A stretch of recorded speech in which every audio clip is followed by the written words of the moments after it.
ఫిర్యాదు చేసిందే మా ప్రభుత్వం, ఆదాయాన్ని రాబట్టిందే మా ప్రభుత్వం.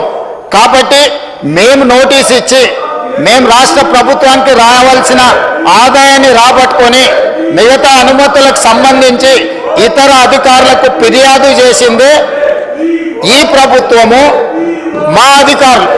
కాబట్టి వీళ్ళు కొత్తగా ఇందులో కనిపెట్టి కానీ నిజంగానే మా మంత్రులకు ఇందులో పాత్ర ఉంటే ఈ నోటీస్ ఇవ్వడం కానీ ఈ నోటీస్ మీద పన్నులు వసూలు చేయడం కానీ ప్రభుత్వం చేస్తుంది.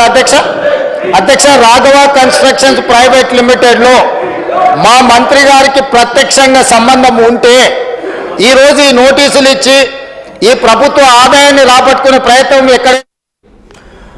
ఇది ముఖ్యమంత్రి రేవంత్ రెడ్డి మాట్లాడుతున్న మాట. ప్రతిపక్షం నుంచి ఫిర్యాదు వచ్చిందనో ప్రతిపక్షం నుంచి ఏదో కంప్లైంట్ వచ్చిందనో మేము చేసుకోలేదు, ప్రభుత్వమే అన్ని లెక్కలు కట్టి అటు ఫైన్ వేసి దాని నుంచి రాబట్టే ప్రయత్నం చేసింది, ఆదాయాన్ని ఎగ్గొట్టే ప్రయత్నం ఎవరు చేసినా ఉపేక్షించేది లేదు. మా మంత్రి పైన బురద జలాలని ఒక దురుద్దేశంతోనే ప్రతిపక్షాలు ఇలా మాట్లాడుతున్నాయి, బ్లాక్మెయిల్కు తెరలేస్తున్నాయని చెప్పి ముఖ్యమంత్రి అంటున్నారు. మా ప్రతినిధి మధు కూడా సిద్ధంగా ఉన్నారు ఫోన్ లైన్లో. మధు, సో ఇటు ప్రతిపక్షాల నుంచి ఓ కౌంటర్, దానికి రీకౌంటర్లో ముఖ్యమంత్రి కూడా మాట్లాడుకొచ్చారు. ఏకంగా సిబిసిఐడి ఎంక్వైరీ సైతం వేద్దాం ఇల్లీగల్ మైనింగ్స్ పై అంటున్నారు. దీనికి ప్రతిపక్ష పార్టీలు బీఆర్ఎస్ సిద్ధంగా ఉంది. ఎందుకంటే రాఘవ కన్స్ట్రక్షనే కాదు, గంగుల కమలాకర్కి సంబంధించినటువంటి మైనింగ్ పైన, అటు పద్దిరాజు రవిచంద్రకు సంబంధించిన మైనింగ్స్ పైన కూడా మనం ఎంక్వైరీ చేద్దామన్న రకంగా ముఖ్యమంత్రి రియాక్ట్ అయ్యారు. నిజంగా అక్కడి వరకు వెళ్తుందా, కేవలం మీరు ఒక పొలిటికల్ సెటైర్ అనుకోవాలా, పొలిటికల్ కౌంటర్ అనుకోవాలి, నిజంగానే సిబిసిఐడి ఎంక్వైరీ వేస్తారా?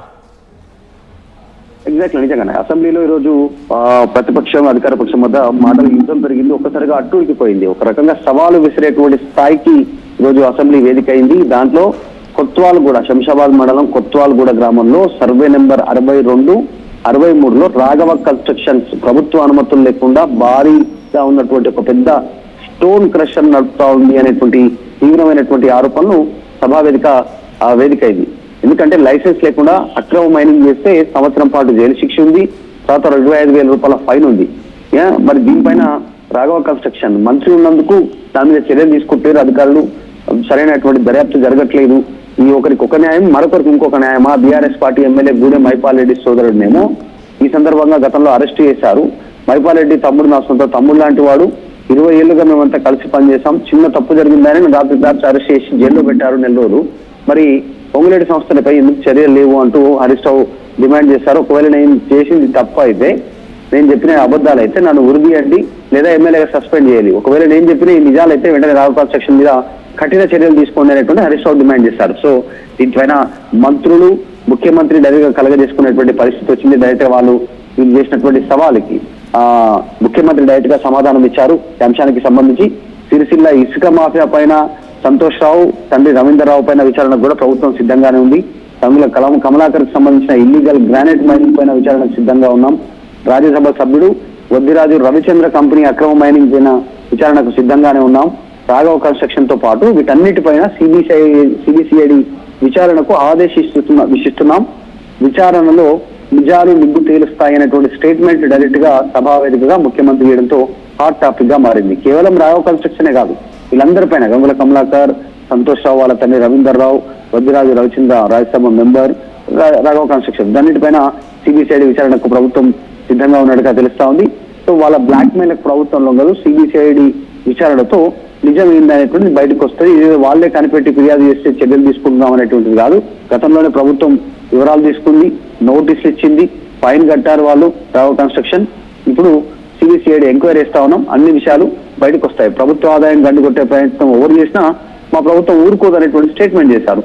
సో ఇది ఒక రకంగా చెప్పాలంటే పెద్ద కుదుపు లాంటిది ప్రతిపక్షాల నుంచి వస్తున్నటువంటి ఆరోపణలకి. మనం గతంలో చూసాం, బీఆర్ఎస్ పార్టీకి సంబంధించినటువంటి ఒక నిజ నిర్ధారణ కమిటీ ఆర్ఎస్ ప్రవీణ్ కుమార్, తర్వాత ఎమ్మెల్సీ దాసోజు శ్రవణ్ వీళ్ళ ఆధ్వర్యంలో ఒక నిజ నిర్ధారణ కమిటీ రాఘవ కన్స్ట్రక్షన్ చేస్తున్నటువంటి కొత్వాల్గూడ ప్రాంతంలో ఏదైతుందో ఆ ప్రాంతంలో పర్యటించారు, ఫోటోలు వీడియోలు తీశారు, మీడియాకు రిలీజ్ చేశారు.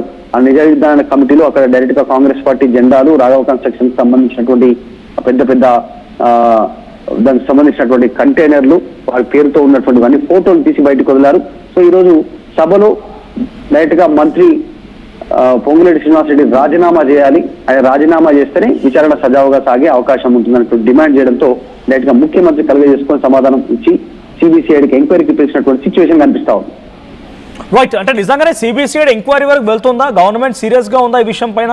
అంటే రాఘవ కన్స్ట్రక్షన్ పైన ప్రతిపక్షాలు ఆరోపణ చేస్తున్నాయి, ఇది ఒక కుదుపు లాంటి అంశం అనుకున్నప్పుడు, అటు తెలంగాణ వచ్చినప్పటి నుంచి ప్రభుత్వం ఉన్నటువంటి ఆ రాజకీయ నాయకులు లేకపోతే వాళ్ళ పార్టీకి సంబంధించి ఎమ్మెల్యేలుగా, ఎంపీలుగా, మంత్రులుగా ఉన్న వారు కూడా క్రషర్లు ఉన్నాయి, వాటిపైన కూడా విచారణ చేపడతామని ముఖ్యమంత్రి రేవంత్ రెడ్డి అన్నారు. ఇది పొలిటికల్ సెటైర్ కౌంటర్ అనుకోవాలా?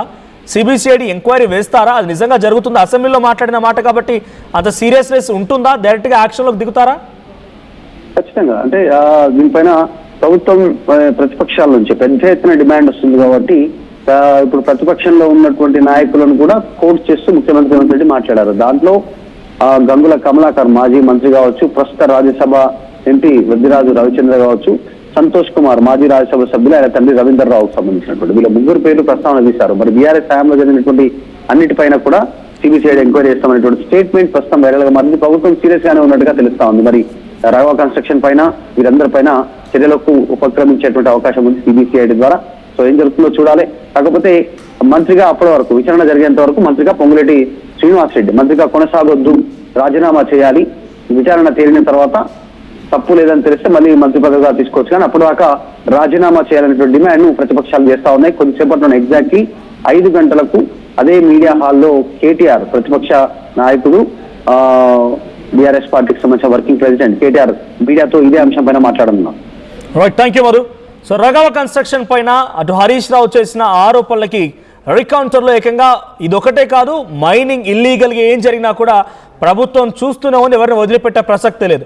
రాఘవ కన్స్ట్రక్షన్ పైన ఎంక్వైరీ చేయాలని అడిగేటువంటి మీకు కేవలం రాఘవ కన్స్ట్రక్షన్ పైనే కాదు, అన్ని కన్స్ట్రక్షన్స్ పైన, అన్ని ఇల్లీగల్ మైనింగ్స్ పైన కూడా సిబిసిఐడి ఎంక్వైరీ వేద్దామన్నట్టుగా ముఖ్యమంత్రి రేవంత్ రెడ్డి రియాక్ట్ అవడంతో పాటుగా మీరేదో ఫిర్యాదు ఇచ్చారనో, మీరు ఆరోపిస్తున్నారనో మీరు రాఘవ కన్స్ట్రక్షన్ పైన చర్యలు తీసుకోలేరు, షోకాజ్ నోటీసులు ఇవ్వలేరు. మా అంతటా మేము ప్రభుత్వంగా గుర్తించాం కాబట్టి నోటీసులు ఇచ్చాము, ఫైన్ కట్టమని ఆదేశించాము, ప్రభుత్వానికి ఆదాయం సమకూర్చుకున్నాం. లేదు అనుకుంటే కనుక వదిలేసే వాళ్ళం. నిజంగానే మాకు ఆ కన్స్ట్రక్షన్ కంపెనీ వదిలేయాలనుకుంటే ప్రభుత్వంలో ఉన్నటువంటి మంత్రిగా ఆయనకు కూడా ఆ కన్స్ట్రక్షన్ కంపెనీ ఎటువంటి బాధ్యత ఉందని చెప్పి మొత్తం తెలుసుకున్న తర్వాత ఎవరైనా సరే ఆ స్థానంలో ఆ కంపెనీ ఎవరిదైనా సరే మేము ఆ రకంగానే వ్యవహరిస్తామన్నట్టుగా ముఖ్యమంత్రి రేవంత్ రెడ్డి మాట్లాడుకు రావడం కొంత చర్చనీయాంశంగా మారింది. ఆ తర్వాత ఆయన సిబిసిఐడి ఎంక్వైరీ వేస్తానని కూడా ఒక షాక్ గురి చేస్తానని చెప్పాలి.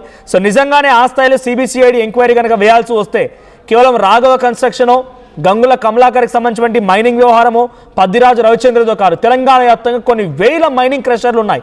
వాటన్నిటి విషయంలో కూడా బయటపడే అవకాశం ఉంది. డైరెక్ట్గా గూడెం మహిపాల్ రెడ్డి సోదరుడి అంశాన్ని కూడా అసెంబ్లీలో తీసుకొచ్చారు హరీష్ రావు. అంటే అర్థమవుతోంది ఏ స్థాయిలో రాఘవ కన్స్ట్రక్షన్ పైన వాళ్ళు సీరియస్గా ఉన్నారు, ఏ స్థాయిలో మాట్లాడుతున్నారు అనేది. సో మా గూడెం మహిపాల్ రెడ్డి సోదరికి ఒక శిక్ష, రాఘవ కన్స్ట్రక్షన్ కంపెనీ అయినటువంటి పొంగులేటి శ్రీనివాసరెడ్డికో ఆయన కుమారుడికో ఇంకో శిక్ష ఉంటుందా? సో డెఫినెట్గా వీళ్ళని బయటకు తీయాలని చెప్పి ప్రతిపక్షం కోరుతోంది. మరి అధికార పక్షం ముఖ్యమంత్రి రేవంత్ రెడ్డి ఏం చేస్తారో చూడాలి. సో మీ అభిప్రాయం ఏంటి? రాఘవ కన్స్ట్రక్షన్ పేరుతో నిజంగానే పొంగులేటి శ్రీనివాసరెడ్డి అవినీతికి పాల్పడ్డారా? ల్యాండ్ కబ్జాలు, ఇల్లీగల్ మైనింగ్కి తెరలేపారా? పొంగులేటి శ్రీనివాసరెడ్డి నిజంగానే అవినీతి పరుడుగా ఈ ప్రభుత్వంలో ఉన్నాడా? మీ అభిప్రాయం ఏంటి? కామెంట్ చేయండి.